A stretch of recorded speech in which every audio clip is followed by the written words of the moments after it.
Good afternoon, everyone. My name is William Perno. I'm a senior prevention specialist with SAY San Diego. I'm also a retired San Diego County Deputy Sheriff. Today, I'll be talking about fentanyl, opioids, and naloxone or Narcan training. And definitely what you learn in this presentation can save a life.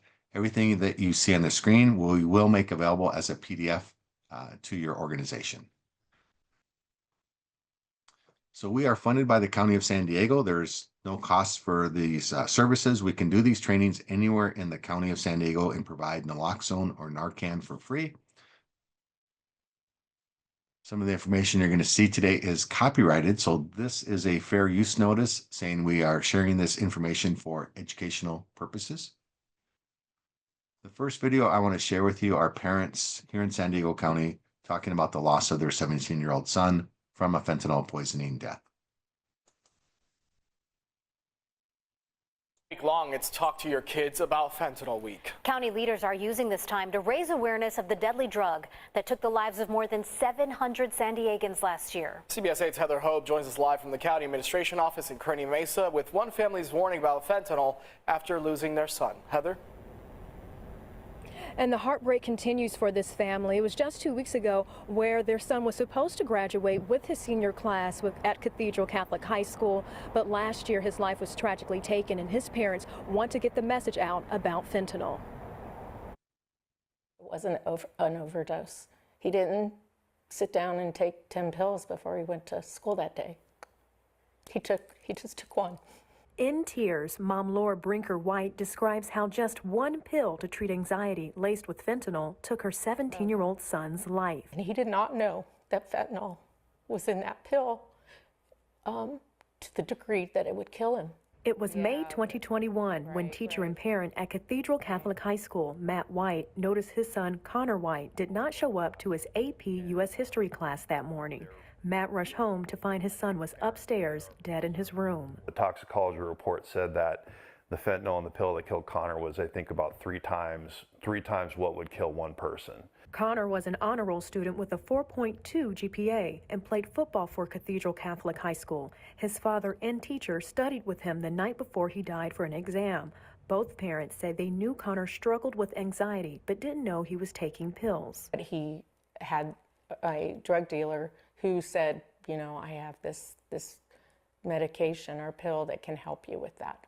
Week long, it's Talk to Your.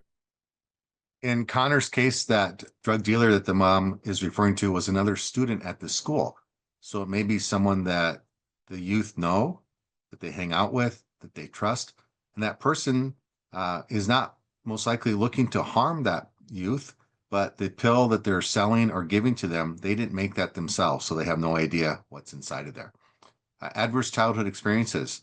These are traumatic events that can happen to our youth between birth and age 17. It could be physical injuries. It could be emotional injuries there.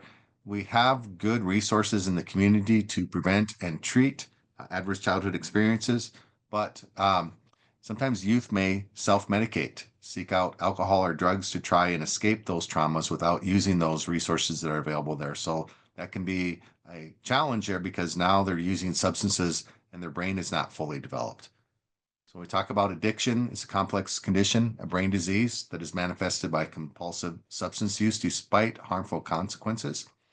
People with addiction or a severe substance use disorder have an intense focus on using a certain substance or substances, such as alcohol or drugs, to the point it takes over their life. They keep using alcohol or a drug even when they know it will cause problems. And we have a number of effective treatments available, especially for opioid use disorders. We have medicated assisted treatments, and a person can enter into treatment when they're in the hospital. If they're recovering from an opioid overdose, it can start right there. The legal age in California for alcohol, tobacco, cigarettes, vaping products, marijuana, it's all age 21 and older. Brain's not fully developed until age 25. If a person wants to wait, perfectly fine to do that or not use substances at any age. This is the former head of the Drug Enforcement Administration. We'll be talking about what's happening with fentanyl across the country. And you're going to see pictures on either side of her at the DEA headquarters in Washington, D.C. Those are pictures that family members have sent in of their loved ones that have died from a fentanyl poisoning. And there's been so many pictures sent to the DEA that they now have an online portal for those pictures. There's no longer any room on the walls. Do you know we lose an average of 200 people a day to a substance that is so small it fits on the tip of a pencil? It is often pressed into pills or mixed in powder, so someone may not realize they're taking it. And it is in every community across America. I'm talking about fentanyl. On this National Fentanyl Awareness Day, and on every day, DEA wants you to know the dangers of fentanyl. We encourage you to talk about it with your family and your friends. Know the facts. You cannot buy a legitimate prescription medication on social media. Pills advertised there are fake and most likely contain fentanyl. Save a life. Don't take a pill that didn't come from your doctor and from your pharmacy. Use your voice. One pill can kill. Visit dea.gov/onepill for all of our awareness information and help us spread the message. Talking about the risks with those you love is the most important way we can honor those we've lost and we can save lives. Thank you.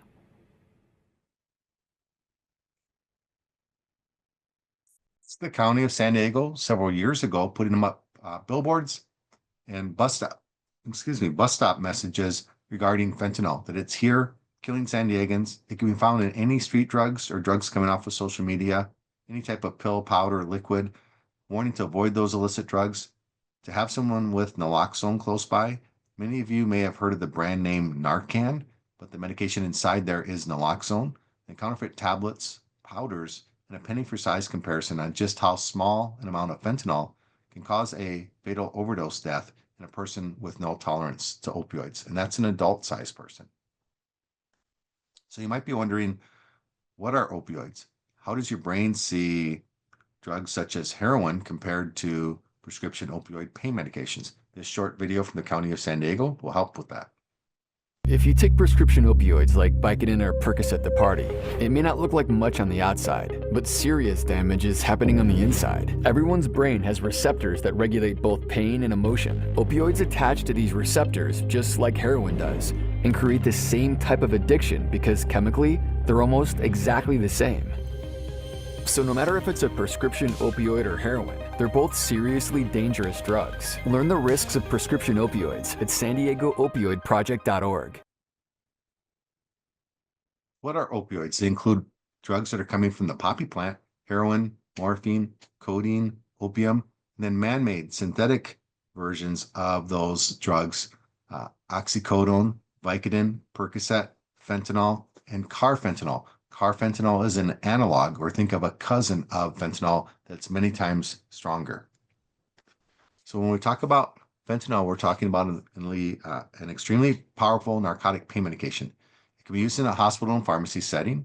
It can be used to induce anesthesia, make a person unconscious. It's 100 times stronger than morphine, 30 to 50 times stronger than heroin. It is a Schedule II narcotic, which means it has a high risk for dependency or addiction. And in the street drugs, it is odorless and tasteless, so you won't be able to tell if it's been added to those street drugs. The drug dealers are adding fentanyl to all their products because it will boost the high. It's a highly addictive drug, and it's very profitable for them. Now, fentanyl is used by the hospital pharmaceutical industry here, so there is a chance, let's say you're in a car accident and you break a bone, you may be treated in the field with fentanyl by paramedics.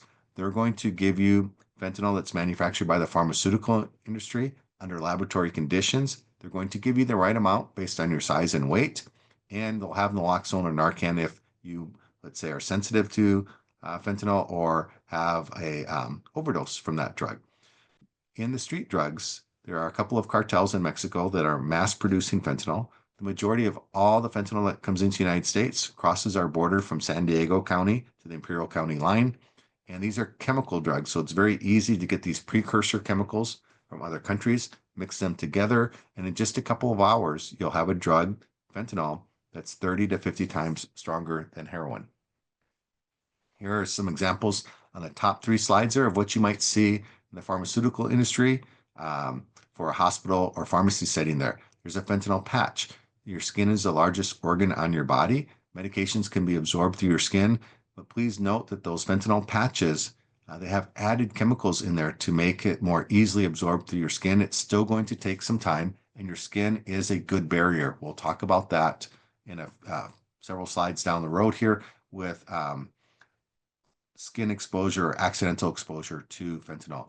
The middle is IV needle and syringe there, and the upper right photo are what are referred to as fentanyl lollipops. Those go underneath a person's tongue. Those are in microgram doses. The bottom two slides are what you might see in a street deal or coming off of social media there. Counterfeit tablets or pills and powdered forms of drugs with fentanyl. For our youth, their first exposure to opioids may be a sports injury, a dental procedure where their wisdom teeth being removed, or some surgeries. And what we're doing is we're teaching parents and the youth themselves that they can ask the doctor for some pain medication that's not an opioid-based medication there that can relieve the pain and not an opioid, so it won't come with the same risk for a substance use disorder or addiction. It's the amount of fentanyl, again, that can cause a fatal overdose in a person, 2 milligrams, about 20 grains of salt in the palm of your hand. On the left, you see a fatal dose of heroin. On the middle, fentanyl. If you look on that vial, you'll see a tiny speck. That's a fatal amount of carfentanil. You can see the penny for size comparison, fentanyl, and then that tiny, tiny speck is carfentanil. This is enough to kill an adult-sized person with no tolerance to opioids. So carfentanil is not supposed to be used on people. Carfentanil is a large animal sedative. Think of an elephant, rhinoceros, hippopotamus-sized animal, weighs multiple tons. So the only places in San Diego County that should have carfentanil would be the San Diego Zoo, the Safari Park, and SeaWorld for the killer whale. Unfortunately, we have had deaths of people in San Diego County from carfentanil. These are the number of drug overdoses throughout the United States in 2024, 84,334 deaths. From opioids, 59,497 deaths. And then from synthetic opioids, which is what fentanyl is a part of, there were 53,402 deaths out of that 59,497 all opioid deaths. Those came from synthetic opioid deaths like fentanyl. So you can see what's driving the record numbers of drug overdose deaths we are seeing. Just a few years ago, that number was over 110,000 for all drug overdose deaths in the United States. So the numbers have dropped. Leading cause of death in the United States for a person between the age of 18 and 45 is a fentanyl poisoning death. Nothing else comes close. The next closest thing would be a motor vehicle crash death. These are fentanyl deaths in San Diego County from our medical examiner's office. See in the bottom left, in the year 2013, in the entire county of San Diego, we had 14 fentanyl-related deaths. If you look to 2019, you'll see there were 152 fentanyl-related deaths. Then in 2020, the number of deaths tripled in 1 year to 462 and nearly doubled in 2021 to 814 deaths, the same number of deaths in 2022, and then a slight drop in deaths in 2023 to 749 deaths, which is very promising. We know that the numbers are most likely going to drop again in 2024 data once that's released. And just to be mindful of methamphetamine in San Diego County, while we had 749 fentanyl-related deaths in 2023, we had 756 methamphetamine-related deaths in San Diego County in 2023. That is a highly addictive stimulant drug. Fentanyl deaths for a person 17 and under, the year 2020, you can see we had 5 deaths. 2021, there were 12 deaths. 2022, there were 6 deaths. 2023, there were 2 deaths. And I'm happy to say that in 2024, there were no fentanyl-related deaths in San Diego County of people 17 and under. This is a good video that will show you how the drug dealers are mixing up fentanyl and how they're getting that wrong.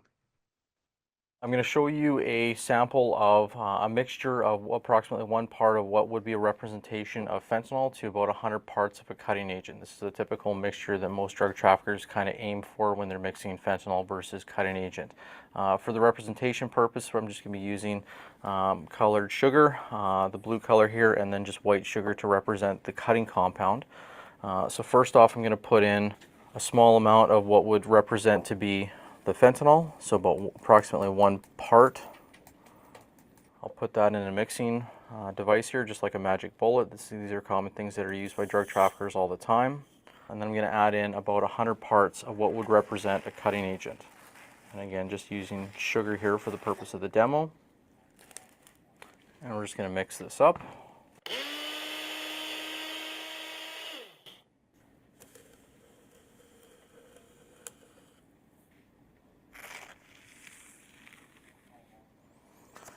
So now if you can see, if you look closely here, there's certain areas like this entire white patch here has virtually none of the blue coloring sugar to represent the fentanyl, but certain areas have higher concentrations, such as this area here. This could be a hot spot. This could all be a deadly area within that compound of an over-concentrated or a highly concentrated area. Certain areas would absolutely be lethal dose. So you can see the difference between one square and the next. Gone are the days of you try it first, let's see what happens. Now, the real pharmaceutical industry is spending millions of dollars on equipment and quality control to get the right amount of medication in every tablet or pill they sell over the counter or through a prescription. That blender that you see here on the screen, it can be purchased for as little as $10. So that's what people are risking their lives over, these cheap blenders. They're not mixing stuff up evenly. Now remember, the drug dealers are not going to color code their active drug one color, their binders and fillers another color. It will all be the same color. So let's use a package of sugar here. A small package of sugar you put in your coffee, tea, favorite beverage there. If 2 milligrams of sugar, about 20 grains of salt in the palm of your hand is enough to cause a fatal overdose death in a adult-sized person, this one sugar packet has 2.83 grams in there. That's 2,830 milligrams of sugar in that one packet.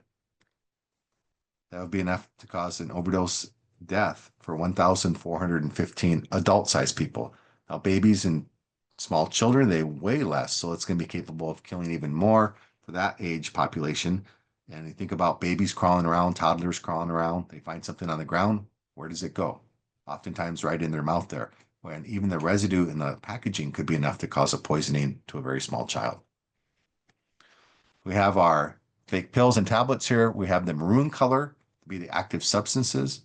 The tablet matrix there, the off green, the binders and fillers. And you can see going in the bottom of the screen to the tablets and pills there. Some have nothing, some just a speck, some on the end enough that even if that pill is split or shared with more than 1, 2 or more people, can still be enough to cause multiple overdoses or poisoning deaths from fentanyl. Pill press, dye stamps, food coloring. This faster, drug dealers now are making pills that look exactly like what's coming from a pharmacy. The fakes will be so convincing that oftentimes the pharmacist, law enforcement, the crime lab can't tell the difference between the real pills and the fake pills until they use that sophisticated lab equipment to test those pills. In 2023, there were 78.4 million fentanyl-laced pills seized by law enforcement, sent to the DEA lab for testing.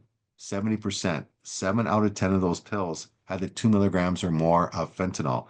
It doesn't mean the other 3 pills did not have fentanyl in them, just not at the 2 milligrams or more level. And there are nearly 12,000 pounds of fentanyl powder, enough for 388.8 million lethal doses. Here's a good short video again from the County of San Diego about what's hiding in the street pills. Now in this video, they're going to say that fentanyl-related deaths have tripled in the last 10 years. This video was made in 2020 while the fentanyl-related deaths were tripling in that 1 year alone. They just didn't know that data yet at the time this video was made. This is not the pill you think it is. Because what you think is a perk or oxy could be an illegal opioid laced with fentanyl. And fentanyl deaths have tripled in the last 10 years. Just 2 grains can kill an adult like that. If it comes from a dealer and not a doctor, the next dose could kill you. Are you safe from fentanyl? Find out at SanDiegoOpioidProject.org. This is a question from the California Healthy Kids Survey. the 2018-2019 survey, and this is for San Diego Unified School District. Now, the question being asked here is about real opioid pain medications that come from a pharmacy. Vicodin, OxyContin. How much should people risk harming themselves physically and in other ways when they use any of the following substances without a doctor's order, so not prescribed to the youth and with the intent to get high? This question was asked of 9th graders, 11th graders, and NT stands for a non-traditional student, not at their normal school. No harm, said 23% of the 9th graders, 19% of the 11th graders, 31% of the non-traditional students. Now, the first wave of our opioid epidemic happened before they were born in the late 1990s. And that first wave of the opioid epidemic from real opioid pain medications that came from the pharmaceutical industry and from a pharmacy prescribed by doctors, more than 200,000 people in the United States died from those real opioid pain medications. Millions more overdosed or became addicted to those drugs. And these are pills from overdose death scenes right here in San Diego County. So the person purchased more than one pill. The pill that they bought cost them their life. The pill left behind now, you can see what it looks like there. So you've got pills that look like oxycodone, hydrocodone, and Xanax, but all those pills are fake. They're fake with fentanyl. And by the way, that Xanax tablet, there should be no opioids in a Xanax tablet. That is a different type of drug, a benzodiazepine class of drug. And so there should be no opioids or fentanyl in a Xanax tablet, but that's a fake one with fentanyl. So it's not just opioid pain medication. It can be any tablet, any pill. Xanax we've talking about there, and we have a lot of kids struggling with anxiety. They're self-medicating, looking for those Xanax tablets from a friend, from a street dealer, or from social media. Adderall and Ritalin, those are attention deficit hyperactivity disorder drugs. But for youth that don't have ADHD, some of them in high school or college may look for these drugs to use as focus aids to study for tests. Ecstasy, MDMA, Molly, from the club drug music scene there, the raves. But again, any pill, any tablet can now be faked with that pill press, dye stamp, food coloring. So why is this occurring? Those pills are really easy to get. Social media sites, text messaging, parties, homes, out with friends. That phone text away for them or on a social media site. So you could see this on Snapchat, Instagram, Facebook Marketplace there. Again, we really have to make sure that our youth, adults, know the risks from these pills. Gone are the days of sharing medications or getting them from anywhere other than a legitimate pharmacy. So the drug dealer doesn't look like one anymore. Gone are the days of having to go to a scary or sketchy part of town. Now in those social media apps, as little as 1 or 2 pills can be purchased with delivery to the home or nearby the home. All right, we're going to have a test for you here, a little pop quiz. You're going to look at 2 images. Your job is to spot the real from the fake. You can write that into the chat. So we're going to look at 2 images. We're looking for the real image here, or the real item. So let's start off easy here. Which one is the real Beyonce? Is it image 1 or 2? Put that in the chat, please. I'll give you a few seconds to do that.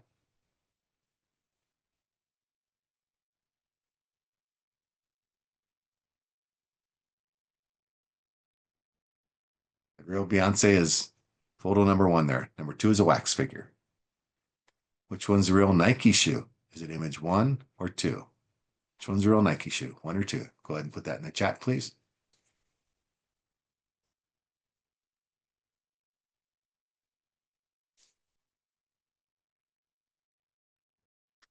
And image 2 is the real Nike shoe. Now we're going to get more serious. Percocet. It's an opioid pain medication. One of those pills is real, one is fake with fentanyl. Can you tell the difference? And are you willing to bet your life on it? Put the number that you think is the real one in the chat, please. 1 or 2.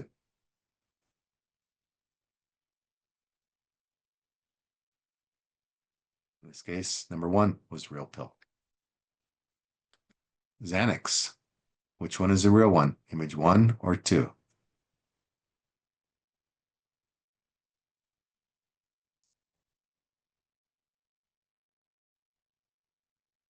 Photo 1 was real image of the Xanax tablet. Vicodin. Which one is the real one? Image 1 or 2? Put that in the chat, please. 1 or 2? 2 was the real Vicodin. And our last photo for the pop quiz here. Oxycontin. Which one's a real one? Image 1 or 2? 1 or 2?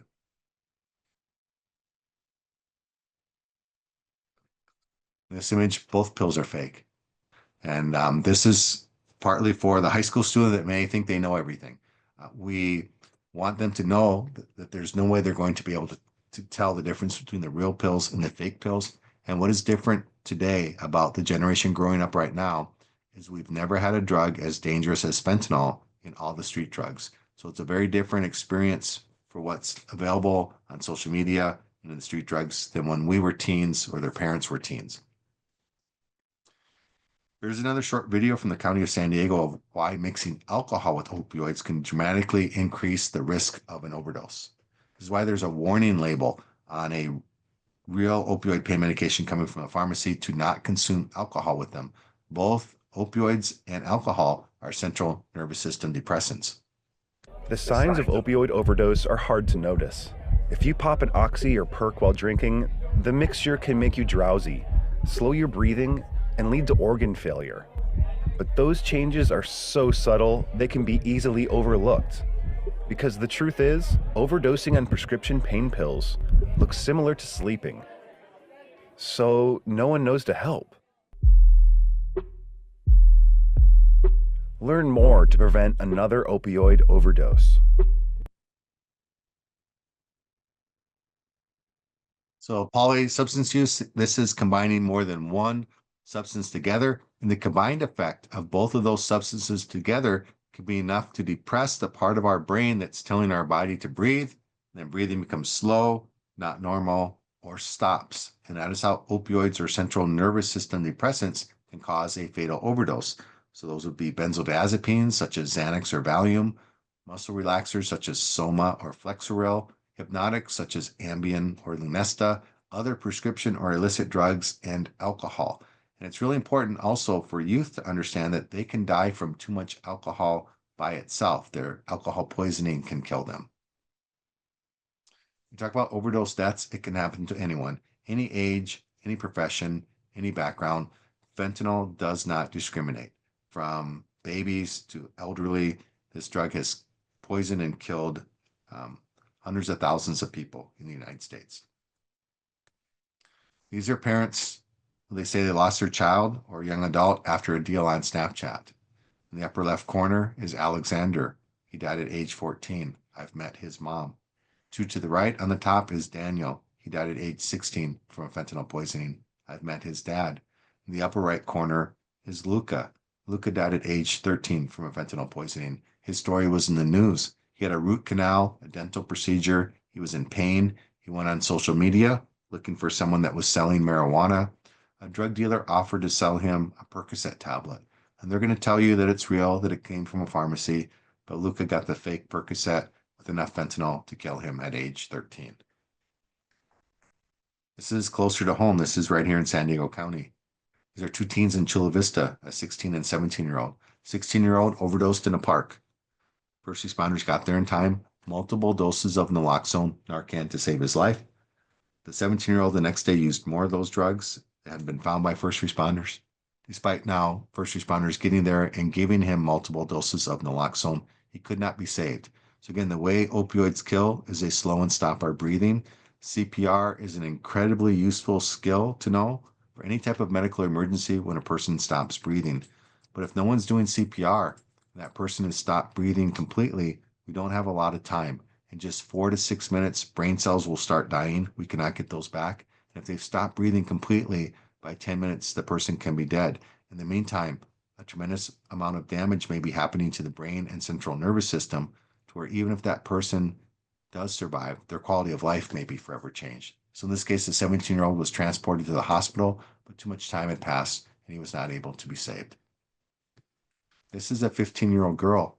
She died in a school bathroom at a high school in Los Angeles. Another 15-year-old girl saved from that bathroom, fentanyl poisonings.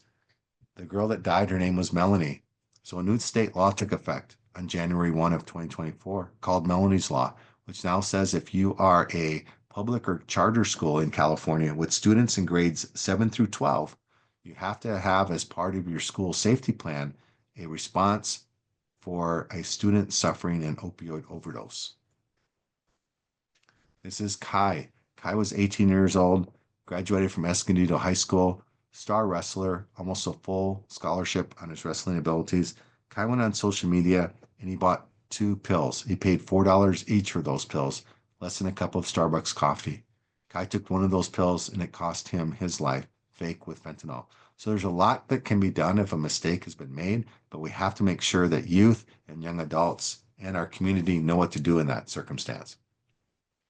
So the best message I can give you today, gone are the days of sharing medications. So if you've got a backache or some pain and your neighbor or your friend has some leftover medications and offers you some of those, we can't take them because we don't know the source of where those pills came from. We're not saying no to prescription medications, but what we are saying, it needs to be prescribed to you and it should be picked up at a storefront pharmacy here in the United States. We can't take pills from anyone else. And I tell our youth, I don't care if it's a hangout, a kickback, a party on a school campus, when they're a little bit older on a college campus. I don't care if it's their best friend and their name's on the bottle. They have no idea of knowing where those pills came from. So again, take the medications as prescribed, get them from a storefront pharmacy. We have to be careful with online pharmacies as well because there are fake online pharmacies out there. They may look like they're real, but they're selling fake pills with fentanyl. Risk to children, toddlers, and babies from drug use and vaping. So we have a lot of things that are perfectly legal to possess, but they can cause harm or poison a child, a toddler, or a baby there. So prescription drugs, over-the-counter medications, the nicotine in a vaping cartridge, that nicotine is a pesticide that gets on a child's skin. It can poison them. Tobacco products and marijuana. Some of the marijuana products may look like food or candy to that small child there. Drug packaging, as I mentioned, can have residue on it. So kids put things in their mouth and can consume drugs when parents are using substances under the influence or just not watching them. So we're saying secure those substances, even those that are legal to possess. Get a lockbox, put everything in there, put it up on a high shelf in a bedroom closet where little ones don't have easy access to it. If you have unused or expired medications, we have drop boxes like you see in the upper right corner there. They'll be in some pharmacies. All police stations will have those. And there'll be an easy way to safely dispose of unused or expired medications. We have DEA take-back days. In fact, we just had one last Saturday on April 26th. There'll be another one in October. If you have unused or expired medications, we don't want to throw them in the trash or flush them down the toilet. That'll contaminate soil and water. And if right now you have things in your medicine cabinet at home, that's not a good place to keep things because anyone that comes over to visit and asks if they can use your bathroom, when they go into your bathroom and close the door, they have privacy and access to what's in the medicine cabinet. That's also an access point for teens, young adults. So please get that lockbox, lock stuff up, put it in that high shelf in the bedroom closet where it's not easily accessible to children. Here's a news article of a person that was suffering from back pain. 2-month wait to see his pain specialist. His friend said, I have a leftover oxycodone tablet. Let me give you one of mine. And then the last thing he said to his wife, wow, that was a lot stronger than I expected. It was a fake oxycodone tablet with fentanyl. He died as a result. The wife now wants the friend held accountable for his death. This is the news media going to pharmacies in Tijuana and northern Mexico. Popular for people in the United States to go to Mexico, buy their prescription medications for less money and bring them back to the United States. The news media sent them to a lab for testing. Some of the pharmacies selling real medications, others selling fake ones with fentanyl or methamphetamine, that highly addictive stimulant drug. Now we're going to talk about Naloxone and Narcan here, how to recognize that opioid overdose and how to save a life. So some of you may be concerned about touching fentanyl. You may have seen stuff on the news or on social media sites. No one is just overdosing and dying from touching fentanyl. Your skin is a good barrier. If you have gloves, you'll want to wear gloves. If you're helping someone there, if you're breathing for a person that needs rescue breaths, breathing for CPR, recommend a CPR mask so you have a barrier between that person's face and anything they might have on their face there. Plus, you're not exchanging air with that person. The mask will have a one-way valve in it. But we want to also have our naloxone and be familiar with how to use it. So risks for first responders and persons not using substances, that accidental exposure is different than a person that's actively using drugs. If a person is actively using drugs that are coming from the streets or social media or from a drug dealer, there's a high risk for a fentanyl poisoning death. The accidental exposure is we get something on our hands and we don't realize it. And then we rub our eyes, nose, or mouth. We transfer the drug from our hands to our eyes, nose, or mouth. There are more mucous membranes there, more blood flow, or to the lungs if there was a loose powder and a significant airflow that were to make that loose powder airborne, and at the same time, the person inhales that into their lungs. Again, your intact skin is a good barrier. If you had an open wound, you'd want to be more careful around that. And if you have something on your hands that you don't know what it is, you want to decontaminate with soap and water. Use soap and water. Don't use an alcohol-based hand sanitizer or a bleach-based product.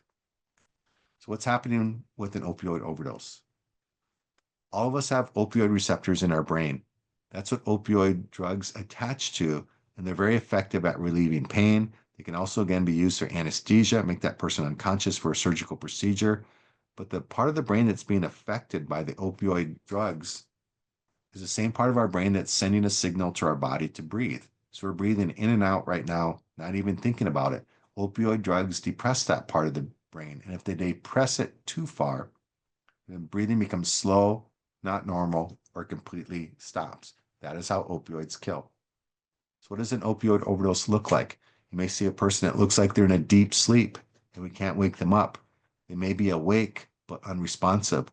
They may be stumbling around. The beginning stages of that opioid overdose kind of look like they have too much alcohol to drink, like they're drunk in public. As the brain is beginning to tell the body to breathe, that person's in that deep sleep, you may hear some really loud, exaggerated, rough snoring going on. The body's fighting for life right now, trying to get oxygen. You may hear choking, gurgling, gasping sounds, foaming at the nose or mouth. Fentanyl, again, respiratory depressant, so breathing slow, erratic, or non-existent. Pupils, the dark part of the eye, they'll constrict to pinpoints. I'll give you an example on the next slide. Lips and fingertips can turn blue if the person's light skin, gray or ash colored if they're dark skinned. You may see a pale color, a purple color, cold and clammy skin. These are all indicators of lack of oxygen in your body. So here we have a person we can't wake up. We shake their shoulder, yell at them, wake up, no response. Slow or no breathing. As an adult, we should be breathing once every 5 seconds. Again, those choking, gurgling sounds, loud snoring sounds, blue lips or nails, cold and clammy skin. In the bottom right, you can see the tiny pupils there. So for that person that we can't wake up, we're trying to wake them up, shaking the shoulder, yelling at them, wake up, wake up. There's one more thing we can try. You can do this on yourself right now. Take your hand and make a fist. Take those knuckles, put them right in the middle of your chest on your breastbone. I want you to rub up and down as hard as you can. You have to do this hard. That's called a sternum rub. That's a pain stimuli. So if we don't see any response from that person, then we need to be making a 911 call. We see these signs and symptoms. We are looking at an opioid overdose.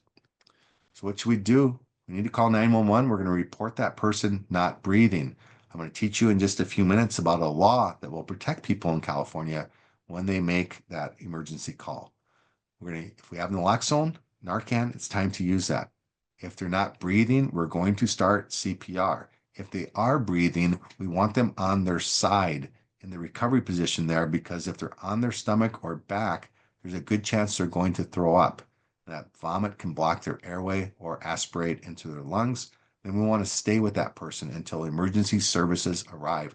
This is especially important for youth in your life because sometimes they may get scared and want to leave that person. Someone needs to stay with them until those first responders arrive.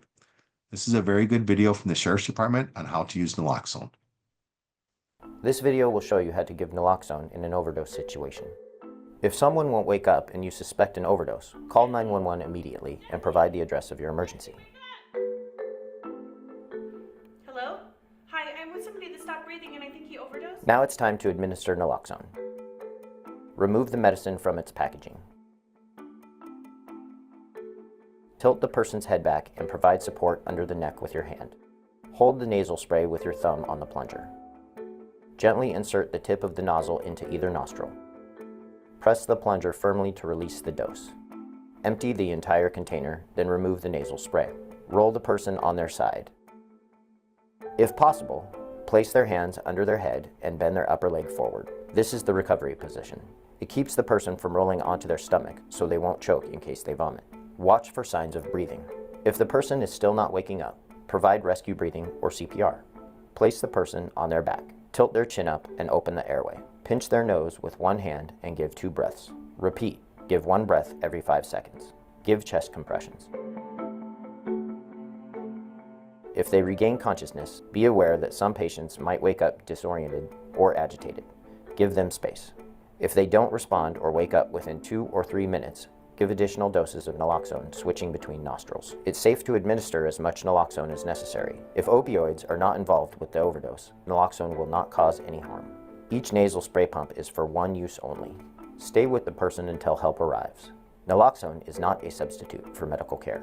The effects of naloxone are temporary and last only 30 minutes. There's still a danger of overdosing once the medication wears off. This is why it's important you stay with the person until they go to the hospital.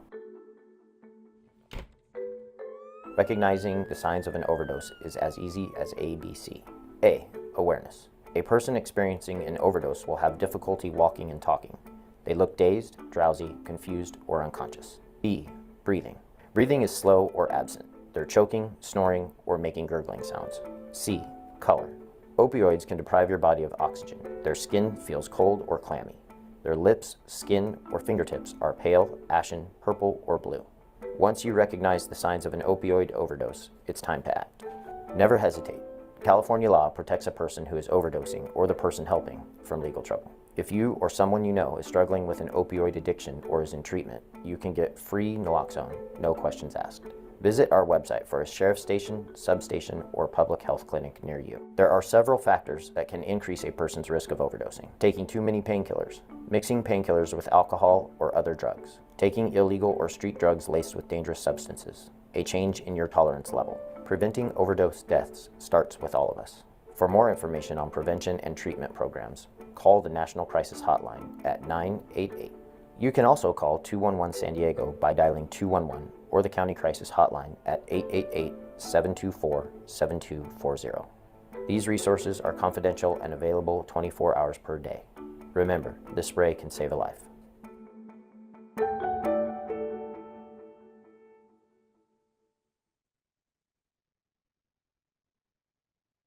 So the way naloxone works, when it gets into the body, it's going to go to the opioid receptor in our brain. It's going to kick the opioid drug off that receptor and take its place. Now, the medication is going to last in the body for about 30 to 40 minutes. And while it's active, it's going to keep that opioid drug from coming back and reattaching to the opioid receptor. Now, it's really important to understand that naloxone, Narcan, only works on opioid overdoses. It does not eliminate the drug that's causing the overdose. It just kicked it off the receptor, took its place. Now, some of the opioid drugs, they can last in the body for up to 12 hours. So when the naloxone, Narcan wears off, the opioid drug is still in that person's body. The opioid drug will come right back to the receptor, reattach. The person can overdose again. So it's really important that they go to the hospital afterwards to be watched in case that overdose comes back. Additionally, if they have a substance use disorder, by blocking the opioid receptor, even though the drug is still in their body, they're going to start going into the painful withdrawal symptoms, which may cause them to use more opioids too soon. And then they have the old opioid plus the new opioid hitting that receptor when the naloxone, Narcan wears off. Naloxone will not harm anyone that doesn't need it. It only works on those opioid overdoses. You cannot get high from it. It cannot be abused. So remember our sequence. We're calling 911 when we recognize that person suffering the opioid overdose, not breathing, difficulty breathing. We'll use our naloxone if we have it. If they're not breathing, CPR, rescue breathing, AED machine, automated external defibrillator. If you have one in the area that you're at, please get that, put the AED on the machine, on that person, turn it on. It'll tell you everything you need to do to apply the pads. And if the person's heart is stopped or gone into a abnormal rhythm, the machine will sense that, recognize that, and can shock that heart back, hopefully to a normal rhythm. Remember, our police, firefighters, and paramedics all carry naloxone, Narcan. Paramedics have all kinds of other life-saving equipment and devices to use for other types of drug overdoses. Who can we use naloxone on? Pregnant women, babies 28 days of age or older, children, teens, adults, people experiencing the opioid overdose from intentional drug use, accidental exposure. Again, this will work on prescription opioid pain medications as well as the street drugs, the opioid street drugs there. Toddlers, babies, infants we've talked about. Maybe you have elderly relatives that are taking opioid pain medications, but they're becoming forgetful. They may have forgotten that they took their medication. and they may double or triple up on it. Depending on whether you get Narcan or naloxone, the expiration date will either be on the top or bottom of the box. Temperature for storing is 77 degrees or below. We can go up to 104 degrees. We don't want to go below freezing or go above 104 degrees, and we want to protect it from light. So if you get a box of naloxone, please don't leave it in your car when it's going to get too hot in there. The box is big and bulky, but the devices inside, they're small, compact. Each one has its own set of instructions. You can easily separate it from the box. Now it fits into a purse, backpack, hole punch it on a key ring. You're taking your lunch to work with you or where you're at. You have an ice pack in there. Perfectly fine to put the naloxone in there with it. It's okay to travel. Narcan is FDA approved medication now. It's over the counter. You can buy it in a store, but you can also go to places in the county of San Diego and get naloxone for free. We'll talk about that. And if you travel to other countries, we have to check the rules for those other countries. In Mexico, they consider Narcan or naloxone a psychoactive drug, so a prescription is required or it may be illegal in Mexico. So please check the rules before you travel to another country. Everyone has the power to save a life. Absolutely, naloxone Narcan has done that. I've now trained more than 30,000 people in the county of San Diego, distributed more than 30,000 boxes of naloxone through the subcontract that we work on with the Harm Reduction Coalition of San Diego County. And that naloxone Narcan is coming from the state of California Department of Healthcare Services and the county of San Diego's naloxone distribution program. So I want you to think about naloxone or Narcan like a smoke alarm and a fire extinguisher. I hope you never need them, but you have them in case of emergency. Same thing with naloxone Narcan. Remember, the hope is that it's going to reverse that opioid overdose, get that person breathing again. And if you don't have naloxone Narcan and the person is not breathing, you still have CPR, but you will most likely be doing CPR until those first responders with naloxone Narcan arrive on scene, where with the Narcan naloxone, hopefully we get that person's breathing restored and you're monitoring their breathing while they're in that recovery position on their side while waiting for first responders. Barriers to calling 911. For our youth, it's worried about getting in trouble from parents, caregivers, police, or the school. For adults, it's risk of outstanding warrants, child protective services, immigration status, loss of public housing. I want to make a point to say that local law enforcement do not ask questions about immigration status if a person's calling to report a crime or a medical emergency. They know that if they did that, people wouldn't call, and then other groups would prey upon that population. So they will not ask those questions. For a military, zero tolerance, it can be kicked out for a positive drug test, fear of judgment from family or community, personal embarrassment or shame, and other punitive measures such as students losing their federal financial aid if they have a positive drug test. This is California's overdose protection law.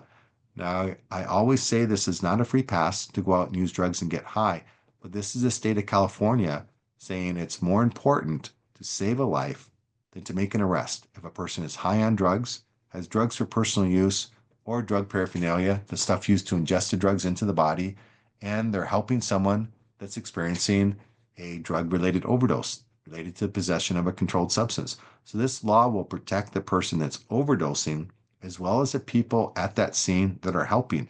Now, this law is not absolute. It doesn't protect the drug dealer that's selling or furnishing those drugs. It doesn't protect people if they're driving under the influence of drugs in a motor vehicle. That car becomes a deadly weapon. It doesn't protect from any other types of crimes other than those three that I just mentioned there. This law has been around since January 1 of 2013. It's a very good law. I refer to it as an overdose protection law in California. This is Chief Kennedy from the Chula Vista Police Department talking about the law. Hi, I'm Roxana Kennedy, Chief of Police for the Chula Vista Police Department, and I'm here to ask for your help by saving lives during this opioid crisis. Individuals who have overdosed are being left to die because those around them are afraid to call for help. California's Good Samaritan law protects those who call 911 when they are present during an overdose. On behalf of law enforcement, please make that emergency call. You plus naloxone are a combination that will save lives in San Diego County, and you have the ability to make a difference. Thank you. There were two amendments to this overdose protection law on January 1 of 2024. The first one is for a person that has an electronic device that's measuring their pulse. That, let's say you have a smartwatch and you set that up properly, you set the number, if your pulse drops below a certain number that you set, and you believe you would be unconscious, you set your watch up to do that, or your electronic device, it'll make a 911 call for you, and it'll give you your GPS location so first responders can find you, triangulate right where you're at. Now, as of January 1 of 2024, if that happened to be a drug-related overdose and that watch or electronic device makes the 911 call, it'll be the same as though a person made that call. Another update to the law says if a person has drugs that they suspect are contaminated with fentanyl or another substance and they don't want them anymore, they can now turn them into a public health department or to a police officer.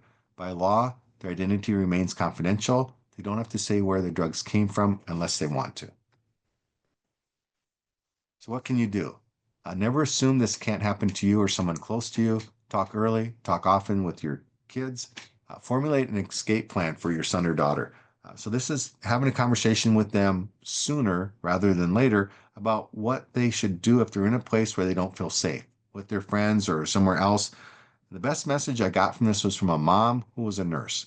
She had trained her daughter that if her daughter was ever in a place that she did not feel comfortable, she could send her mom a text message. Her friends could be looking over her shoulder while the daughter sent that text message and would have no idea that that was the code that she was in a place that she didn't feel safe and mom needed to come and get her. The message was simple. If mom ever got a text message from her daughter that said, "How is grandma?" Mom knew she was in a place that she didn't feel safe. Mom would then go to that location, tell her that grandma was in the hospital. Grandma was fine. But grandma was in the hospital. Time to go. Get in the car and leave. And her daughter could pretend she didn't want to go, save a little face with her friends. Mom says, get in the car, let's go. And her friends are none the wiser that that was a coded message for her to get out of an area where she didn't feel safe. And then have Naloxone, Narcan available at home. Never think this can't happen to you. And also, please teach the people around you how to recognize an opioid overdose, how to use Naloxone, Narcan. Because if something happens to you, you will most likely be unconscious. You will not be able to help yourself. You're not going to be able to move your arm to call 911 or give yourself Naloxone. So please teach others around you how that works. I like to end my presentations before resources by saying where there's life, there's hope, recovery is possible. Maybe you know someone in your circle, family, or friends right now that's struggling with a substance use disorder. Again, they could enter into treatment right as a recovery from an opioid overdose in the hospital. We have good medicated assisted treatments for opioid use disorders. And if someone out there is struggling, we've got resources I'm going to go to in just a moment that can help them find those recovery services. So resources for you. Please make sure that people close to you, your friends, your family, especially youth, know the phone numbers for the Access Crisis Line, 211-988, the 911 system. And this is a substance use disorder treatment locator for San Diego County there. Please let them know that they're never alone. There's resources at their school, resources in the community, always someone available on the other end of these phone lines. This is a new state law that just took effect on January 1st of this year. Now, typically on a school campus, the only one that can have medications on school campus are typically a nurse. That's where all the medications are, even the over-counter medications. But this new state law says if you're a student, 12 years of age or older, and you have Naloxone, you can now carry that on a school campus. You can take that to school events. A school district cannot prohibit you from having that medication. It doesn't say they have to give that to you, but as long as it's a overdose reversal medication that is federally approved for over-the-counter, non-prescription use, youth age 12 and older now can carry this on a school campus or at a school event. This is where you can get Narcan for free in the county of San Diego, or Naloxone, generic equivalent there. Any of the county regional public health centers there, you can see where they're at. More locations will be at the tiny URL at the bottom of the page. This is a medicated assisted treatment and Naloxone resource interactive map. So this is going to use your location to triangulate where you're at. It's going to show you where there's delivery services, vending machines, medicated assisted treatment sites, all those different resources throughout the county and what's closest to you. Treatment and counseling services, these are some of the providers in San Diego County and links to their websites. This is our San Diego County Substance Use and Overdose Prevention Task Force. There's a QR code there that will take you to locations in the county for treatment and recovery resources. Next QR code there will take you to safe disposal sites where you can safely dispose of unused or expired medications throughout the county. And the bottom QR code there will show you a whole fentanyl toolkit with all kinds of resources there for you, including a virtual room showing you where someone may typically want to hide substances in a room. Operation Prevention San Diego, this is to the County Office of Education with resources for you. NIDA is the National Institute on Drug Abuse with resources for teens, parents, guardians, and educators, including parent conversation starters. We know from those California Healthy Kids surveys that typically only about 50% of parents have conversations with their kids about expectations around alcohol and drug use. That's a really important conversation to have to kind of set the expectations there, and these videos will help you start those conversations. This is the most powerful video I've seen regarding fentanyl and the fake pills. It's called Dead on Arrival. Links for English and Spanish. It's about 22 minutes long. You'll hear from parents that lost their kids as either youth or young adults from fentanyl poisoning deaths. This brings us to questions and answers, which I'll take in just a moment once I stop the recording here. This is my contact information here. Again, I'm William Perno. I'm with Say San Diego. I'm a senior prevention specialist. Here's my email address. Again, we're funded by the County of San Diego, Health and Human Services, Behavioral Health Services, and in partnership with the San Diego Harm Reduction Coalition. I would also like to recognize people that have helped me develop my expertise. Some of the slides in this presentation came from James Fontaine, Chief of the Major Narcotics Unit for the District Attorney's Office, and April Ella from another organization called A New Path. So I want to recognize them and thank them for their assistance and helping me develop my expertise.